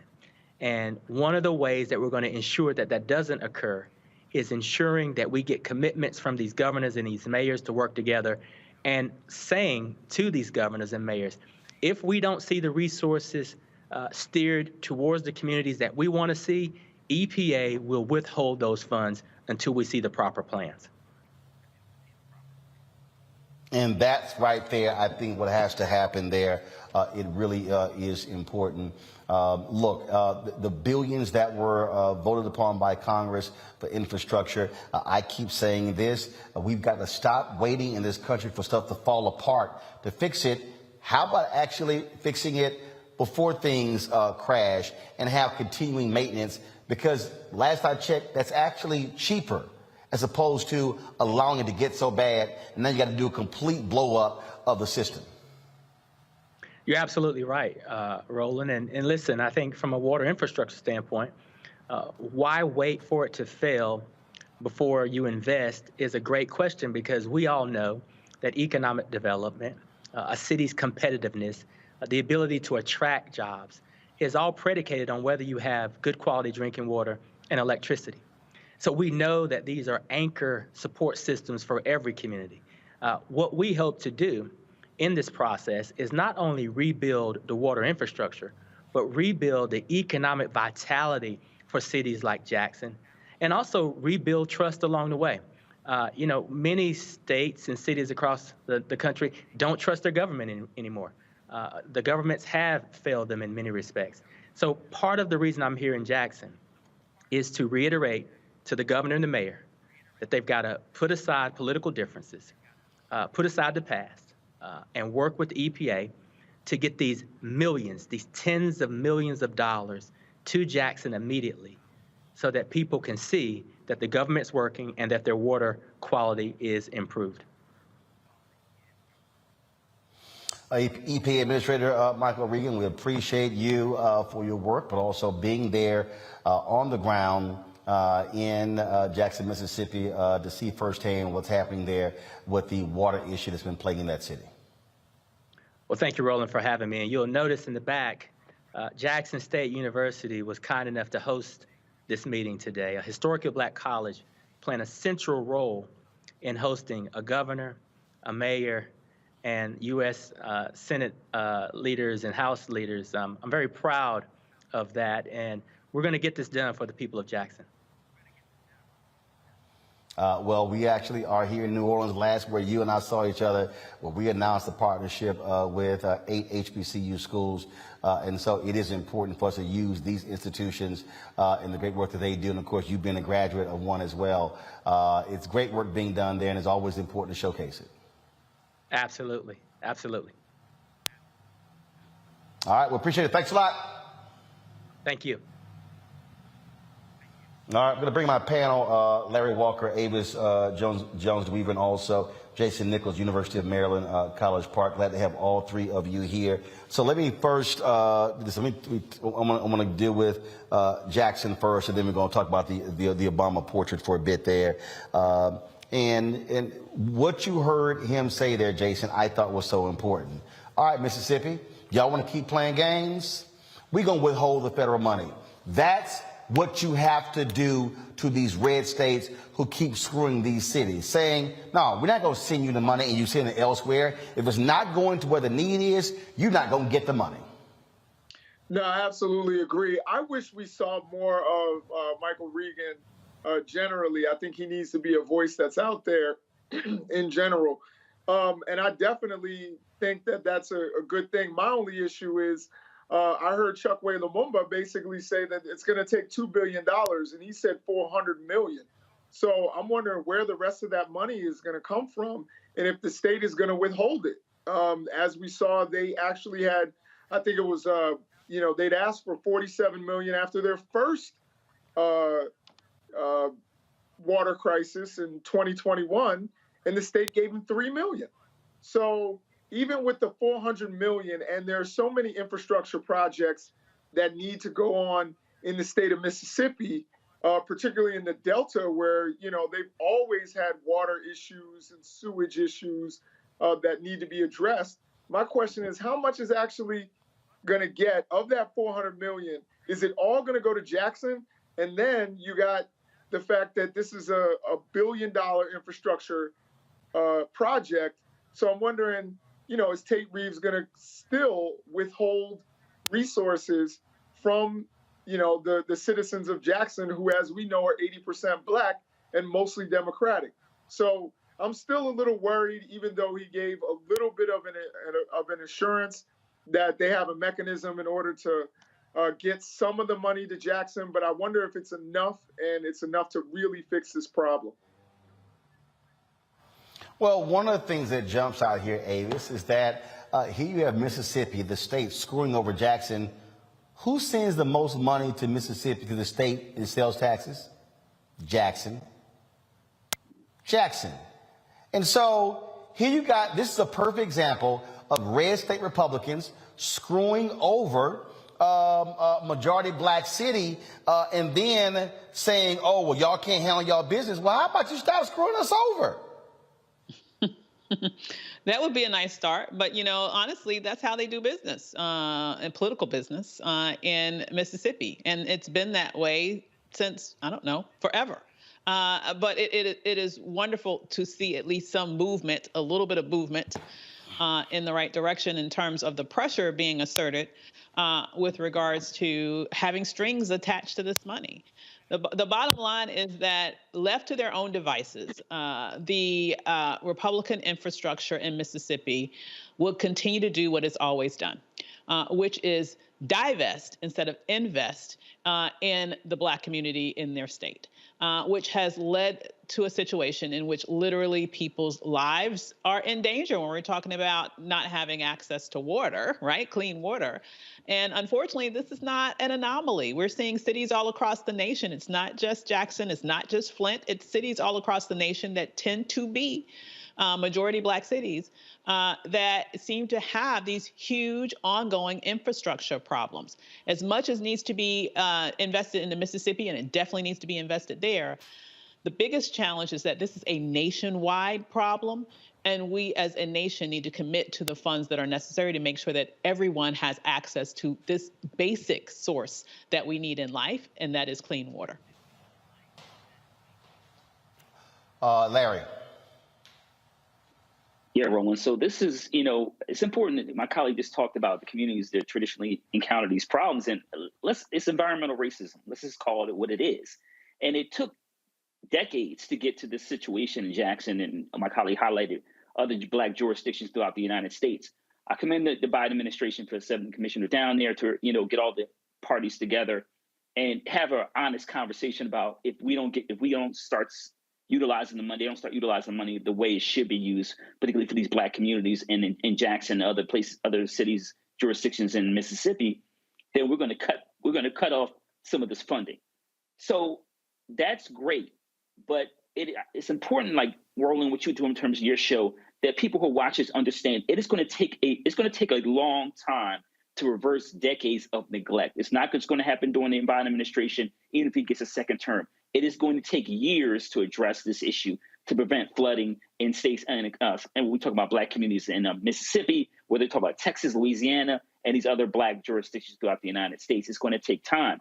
The other thing, Roland, I want to highlight is the commissioner talked about a really important point, and it's something we did when I worked on the Hill, is that when you work on these large bills, you try to put language in there to ensure that underserved, marginalized communities, aka Black and brown communities, are getting the necessary funding necessary. So I was really pleased to hear that mechanism had been put in place. And you're right, Roland, it allows them to pressure the state and federal and local government to say, this is how the funds should be utilized for these communities that historically have had to deal with environmental racism. And what I also want our people to understand is we have to use our collective power. And I dare say Jackson, Mississippi, when the legislature is meeting, mobilize and organize and drop 20, 30,000 protesters on that state capitol and say, it's time for y'all to show Jackson, Mississippi the money and not have $1 billion surplus and you completely provide no money to Jackson. Got to go to a break. We come back. We'll talk about the case of a Black woman out of Michigan. Wins thousands of dollars at a casino. The bank not only refused to cash her check, took the check from her. We'll talk with her attorney next on Roland Martin Unfiltered right here on the Black Star Network, YouTube, Facebook, Instagram, Twitch, whatever y'all watching. Hit that like button, all right, on all platforms. Download the Black Star Network app, Apple phone, Android phone, Apple TV, Android TV, Roku, Amazon Fire TV, Xbox One, Samsung Smart TV, and of course, please join our Bring the Funk fan club. Your dollars make it possible to do what we do. Checks and money orders go to P.O. Box 57196, Washington, D.C., 20037-0196. Cash App, $RM Unfiltered. PayPal is R Martin Unfiltered. Venmo is RM Unfiltered. Zelle is Roland at RolandSMartin.com. Roland at RolandMartinUnfiltered.com. We'll be right back.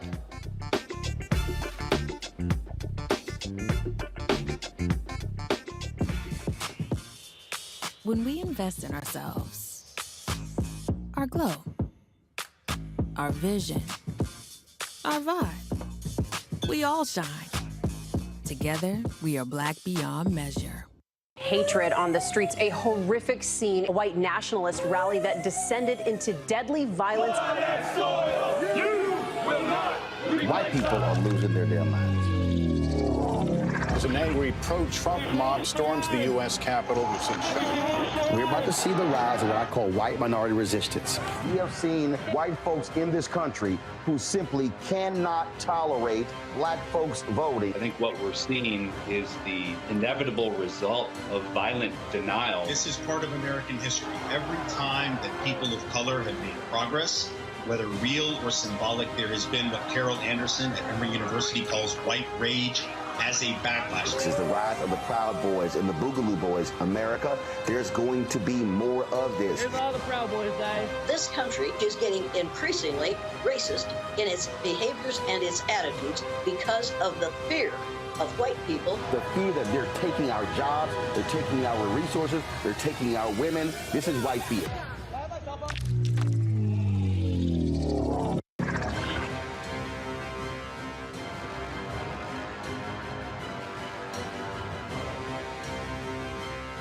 When we invest in ourselves, we all shine. Together, we are Black beyond measure. This is Judge Mathis. What's going on, everybody? It's your boy, Mac Wiles, and you are watching Roland Martin Unfiltered.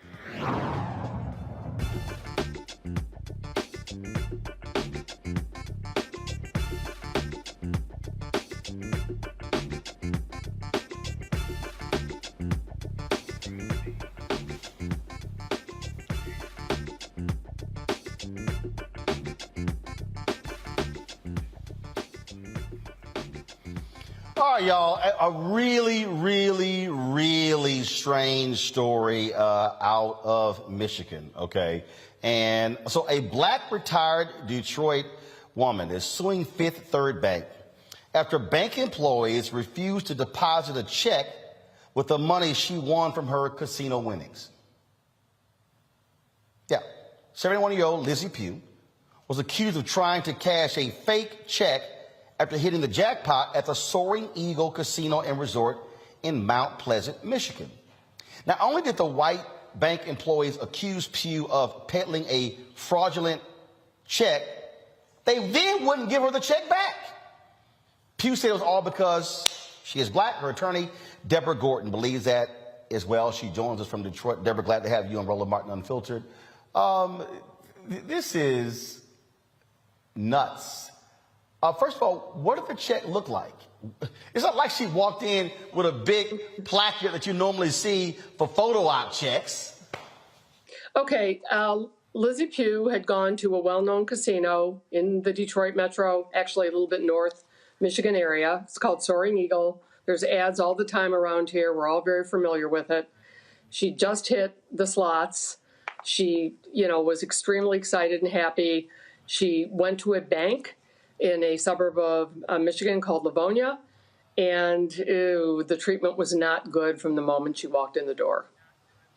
The check was very legit. There was no reason to think it was fraudulent, but the immediate reaction from the bank staff was, you have a fraudulent check. And then, as you said, Roland, they literally took the check out of her hand. Now, Lizzie grew up in Alabama. She was probably born, or she's 71, so she was probably born, in the very early 50s, 51 or so. And she went through a lot down there. And she came to Detroit. She was a school teacher. School teacher. She worked for the Detroit Public Schools for 34 years. Great track record. Very active in her church, a deacon. Really just a great person. And her really happy moment, her celebratory trip to the casino just went down in flames. And it was totally needless. And it's just another incident of banking while Black. It's not the only case I've had. This is just everyday life, as I'm sure you're aware, of trying to conduct ordinary business. So, what I don't understand is, if you accuse somebody of having a fake check, why would you keep the check? Well, according to the bank, they said, if it's a fraudulent check, we are required to keep it. Hence, I guess they wanted to turn it over to the cops or something. But obviously, if you just came in with a check for a significant amount of money, or any amount of money, you're not going to turn around and leave the bank without your check. It's crazy. And just to show how incorrect and inaccurate the bank employees were, Lizzie later went to a Chase Bank, and they immediately took the check, ran it through their system, allowed her to open an account and to deposit the check. So there was nothing wrong with the check, but the assumption was made because, in our opinion, of her race, she was treated differently, and her check was automatically suspect. Okay, so first of all, how much are we talking here? She won $20,000. She had them take taxes out of her check, which people often do at the casino. So it was less than that. It was a 5-figure check. It was a good amount of money, but she didn't want to cash it. She wanted to deposit it and, go on about her business. Yeah. Now, she had an account at this bank, to correct? set up account. No, she wanted to set up an account. And I've had other cases like this where my clients are Black and they haven't had a good reason to set up an account, or for whatever reason they haven't done it. But now a significant check comes in. They want to set up an account. They want to deposit the check, and they want to conduct normal, ordinary business. but stereotypes are applied. And, she just was treated in a humiliating manner.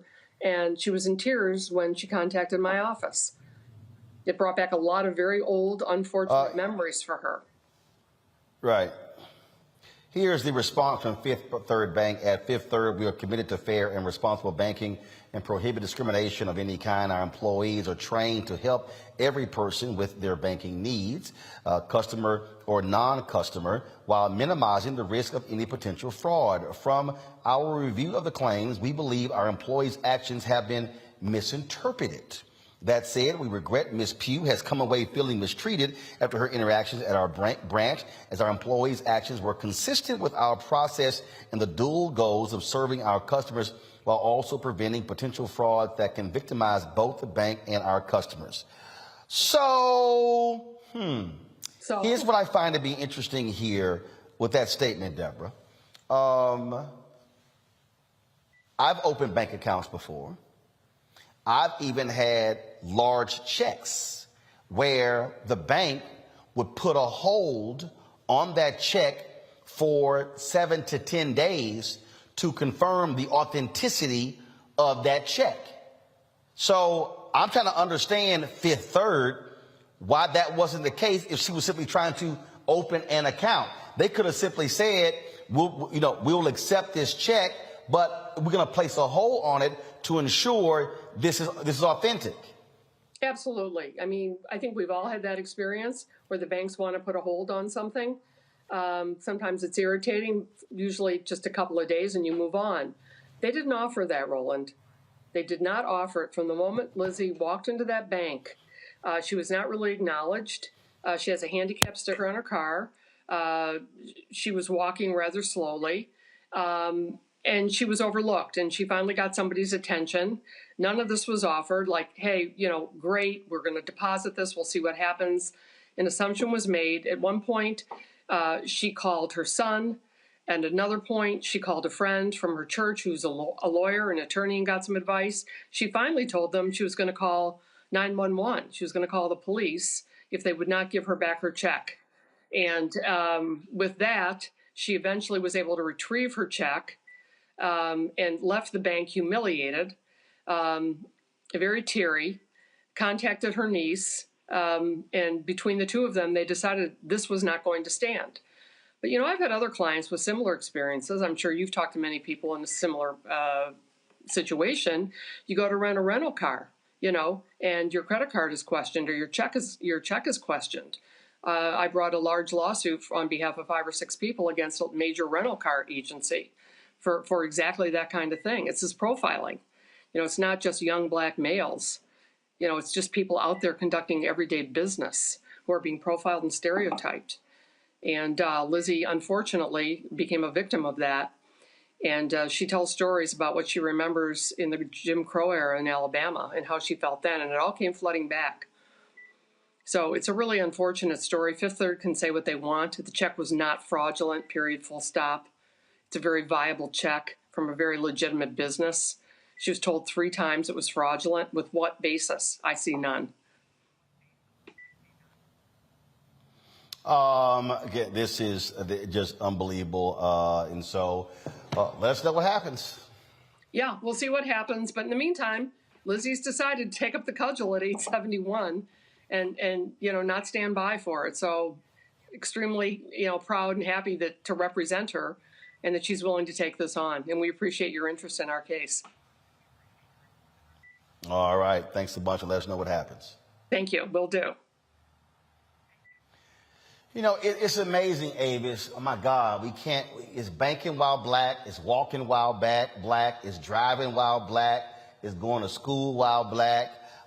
It's trying to sell lemonade while black. Trying to barbecue in the park while black. Trying to deliver packages while black.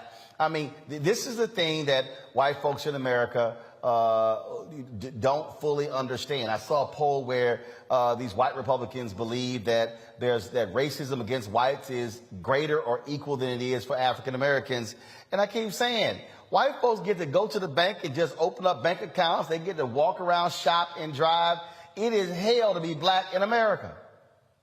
Well, apparently they also get to keep top secret documents at their house and not go to jail. I'm just saying, okay? So Right.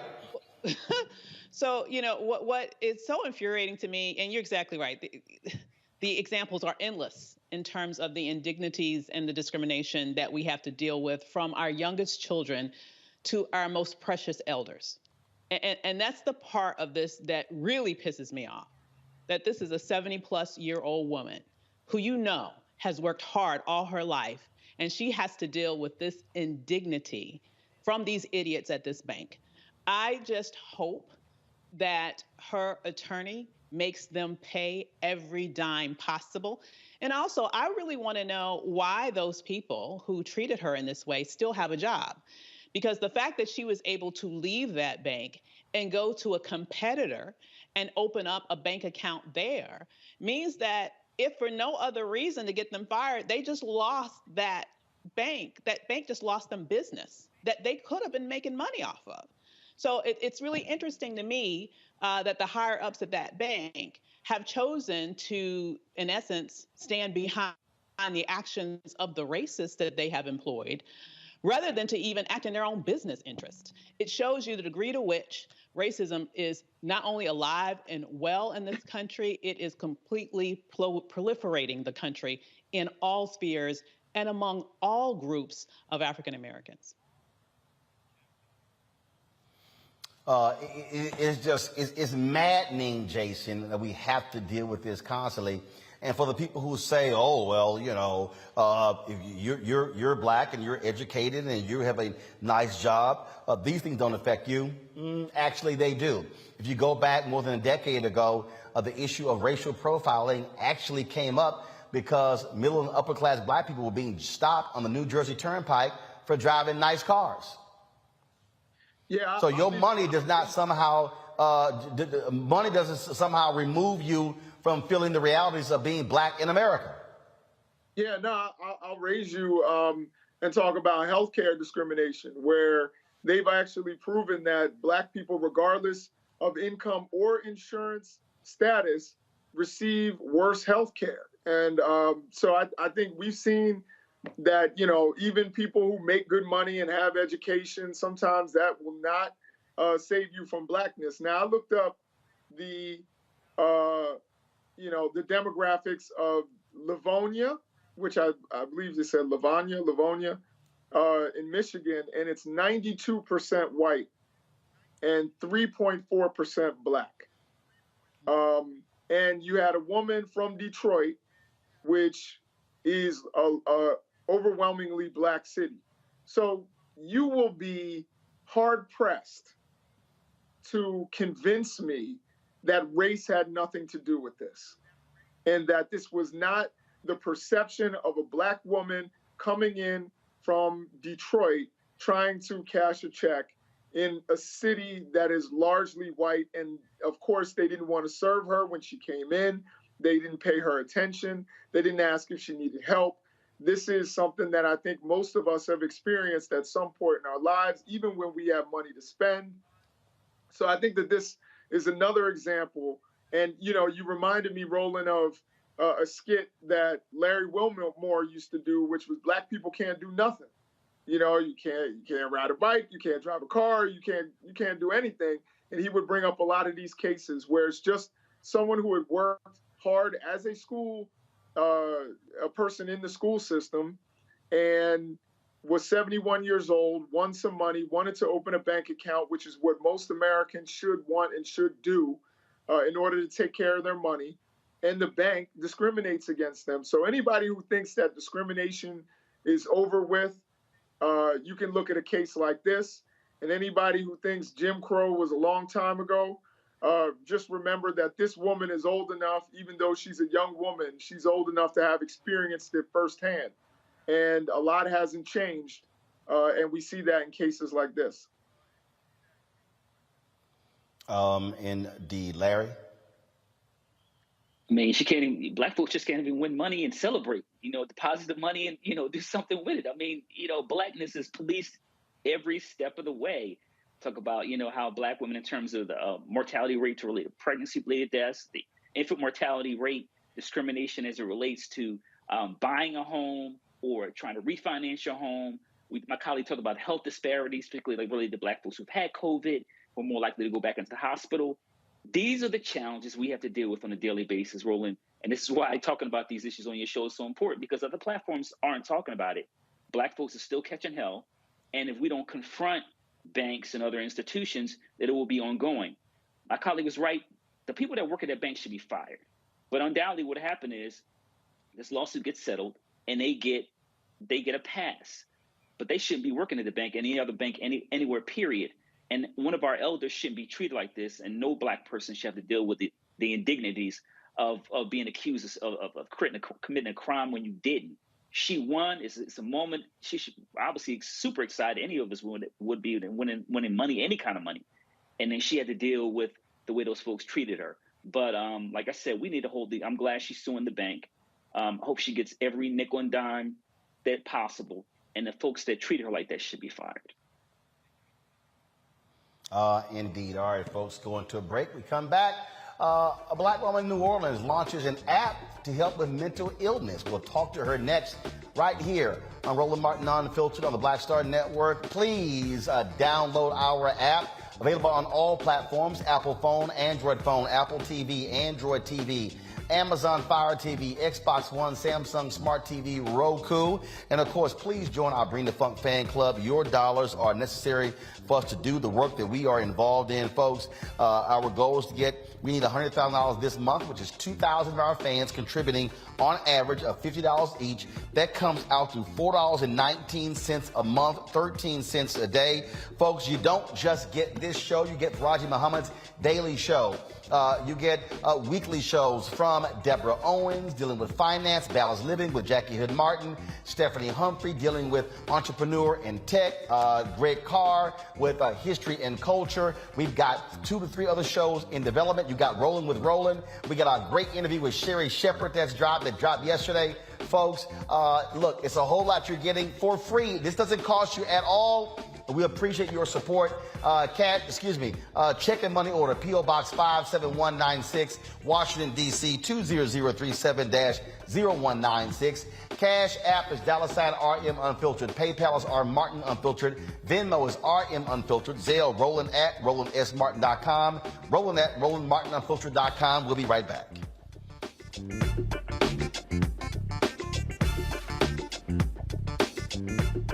Folks, Black Star Network is here. Oh, no punches! I'm real revolutionary right now. Support this man, Black Media. He makes sure that our stories are told. Thank you for being the voice of Black America, Roland. Stay Black. I love y'all. All momentum we have now, we have to keep this going. The video looks phenomenal. See, there's a difference between Black Star Network and Black-owned media and something like CNN. You can't be Black-owned media and be scared. It's time to be smart. Bring your eyeballs home. You dig?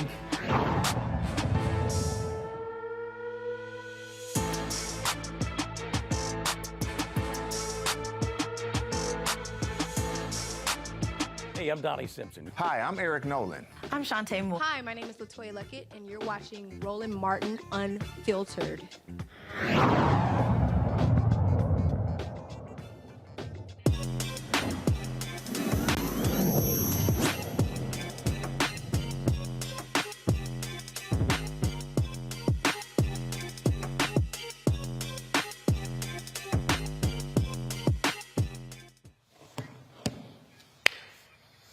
All right, folks, African Americans are understanding of the need for mental health services. A Black woman here in New Orleans decided to use her own personal journey to help. She created an app that assists others in getting the help they need. Jasmine Pierre created the Safe Place app with Black folks and cultural competency in mind. She joins me now from New Orleans. Jasmine, we should have had you here from the set versus like I'm in the city.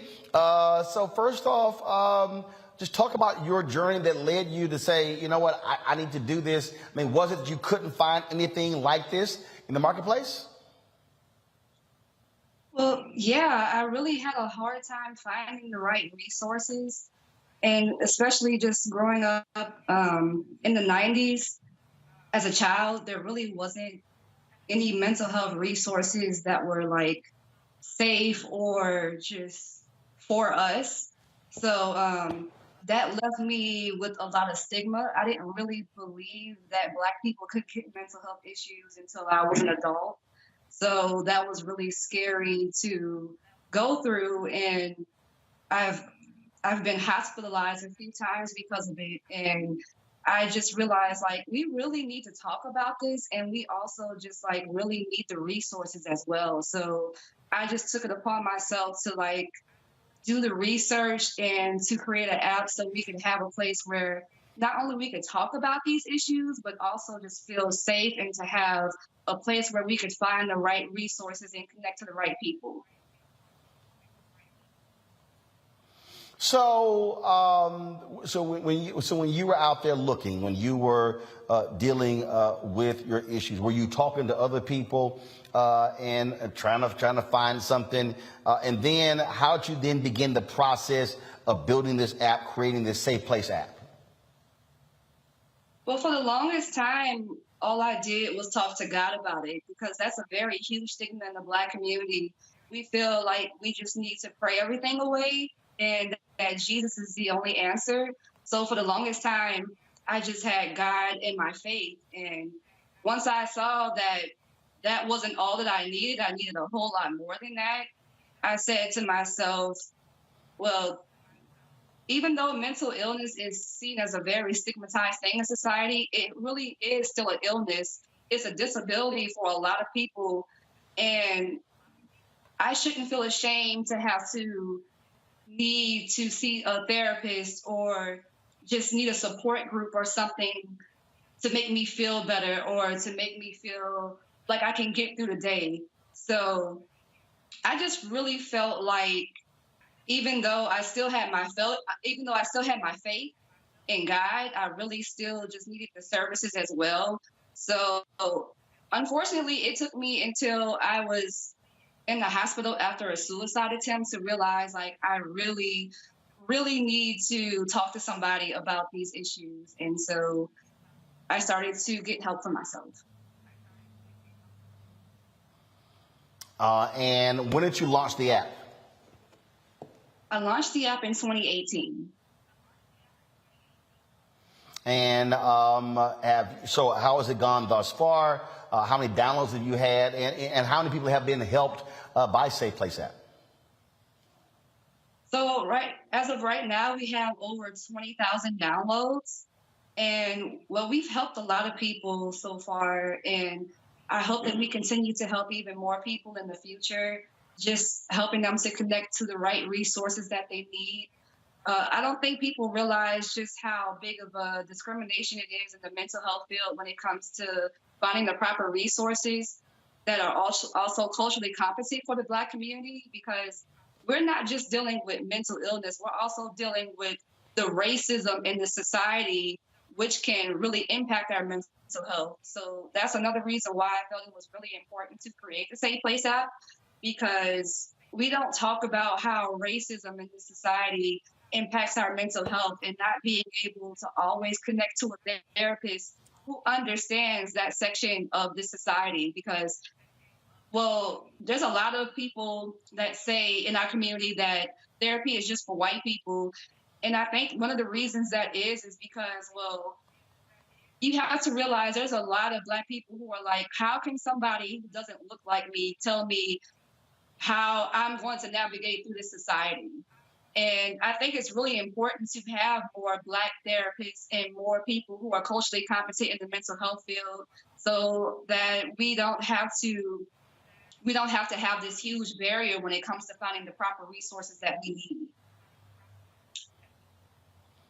Questions from my panel. Avis, I'll start with you. Sure. You have hit the nail on the head when you said that, unfortunately, oftentimes issues of mental health have a stigma in our community. What do you think is at the root of being able to address that? And why is an app like that, like what you've developed, which congratulations on that, is so important with regards to attacking that problem? I feel like that's a really great question, because a lot of people don't know that a lot of our issues in the Black community with not connecting with therapy and just being open to talk about mental health, it really dates back to slavery. I think people don't realize when our ancestors were on these plantations, you know, hard labor, they're being beat every day. There's so many things that our Black women were going through, and it was just so much horrific things going on, and they didn't have any mental health resources. Like if they were having a bad day, they just had to get back to work. So I feel like that is a really big part of where it started, where our silence started is, when they decided to bring us over on these slave ships and, you know, they took our rights away, it just took so much from us. And I don't think people think about how that mentally impacted the Black community, even till the present day, because besides slavery, you have the Jim Crow era, all the segregation and the racism that happened during that time. And we really just don't talk about the psychological aspects that really impact our community, knowing that if you go to a whites only section, you can be killed. Or if you go to the wrong part of town, you can be lynched. Like, we don't talk about how these things really psychologically impact our community. And even today, when it comes to police brutality and seeing all of the racial injustices that still happen, those things still very much psychologically impact the Black community. And we need to be more open about talking about it. And that's another reason why I created the Safe Place app, because we need a place where we could talk about how these things are impacting us in society. Larry. Yeah, first of all, I appreciate, you know, being open, honest, and talking about mental health is an important issue that Black people need to talk about. I guess my question is, in terms of, have you been able to collaborate with any community-based organizations and any other entities to let people know that your app is available? That's another great question. So yes, I'm always collaborating with organizations. Well, specifically, I love collaborating with mental health organizations that are specifically for the Black community, that are looking for ways to give us more resources and more access to the care that we need. So I'm always looking to collaborate with someone. And to also, we have a resource section in my app for trying to find a culturally competent Black therapist, or even just a mental health organization, because everybody can't afford therapy. So there's a lot of free organizations as well that I like to mention to people so that they can find the proper resources that they need. Jason. So thank you very much for what you do. I think it's really important. And I think you made some really important points about how your faith doesn't necessarily have to come in conflict with getting help from a professional. And the only thing I'll add is that you don't even necessarily need to be in crisis to get mental health help. You know, I've gone to therapy before, and even at, you know, in times when I wasn't, you know, in any kind of crisis, and it definitely helped me in a lot of ways. So I think we definitely need to take the stigma away. And, you know, Black men in particular, if you're listening, you know, it's okay to go to therapy. It's okay to get help. It's okay sometimes to not be okay. The other thing I wanted to ask you is that you said your app came out in 2018. Have you seen an increase in people using it since the pandemic? Most definitely. And I'm actually glad that you brought that up, because I think people forget that even though it's a pandemic going on, like, the rise in racial injustices were just, it was crazy how many times that we saw another Black person was gunned down by a police officer in the news. So between the pandemic and also all of the racial injustices, that's when I started to see a lot more people downloading the app and needing to find a therapist or just somebody to talk to.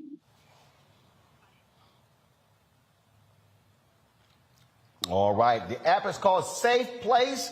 It is an opportunity for you. If you're looking for culturally competent folks, if you're dealing with the issue of mental illness, you can go there and check it out. Jasmine, Pierre, We appreciate you joining us on our Tech Talk segment. Congratulations.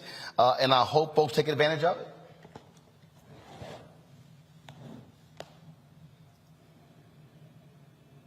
All right. Thank you so very much. All right, folks, that is it for us. It has been a fantastic day here in New Orleans. If you missed the big announcement with Black Star Network and the Urban Edge Network, us partnering, taking over the media rights for the Gulf Coast Athletic Conference, go to the Black Star Network app, go to our YouTube channel. You can see the whole news conference. Fantastic job with all today. Let me thank Jason, Avis, as well as Larry for joining us on our panel today. Folks, I'll be back in the studio tomorrow for Roland Martin Unfiltered. Don't forget, download our app, the Black Star Network app. All platforms, Android, Apple TV, Apple phone, Android phone, Apple TV, Android TV, Roku, Amazon Fire TV, Xbox One, Samsung Smart TV. And of course, you can also join our Bring the Funk fan club. Your dollars make it possible for us to do what we do, to travel on the road, to cover the stories that matter to you. P.O. Box 5, send your check and money orders to P.O. Box 57196, Washington, D.C., 20037-0196. Cash App is $RM Unfiltered. PayPal is R Martin Unfiltered. Venmo is RM Unfiltered. Zelle is Roland at RolandSMartin.com. Roland at RolandMartinUnfiltered.com. Again, appreciate everyone. I'll see you in D.C. tomorrow. Y'all know how we end the show.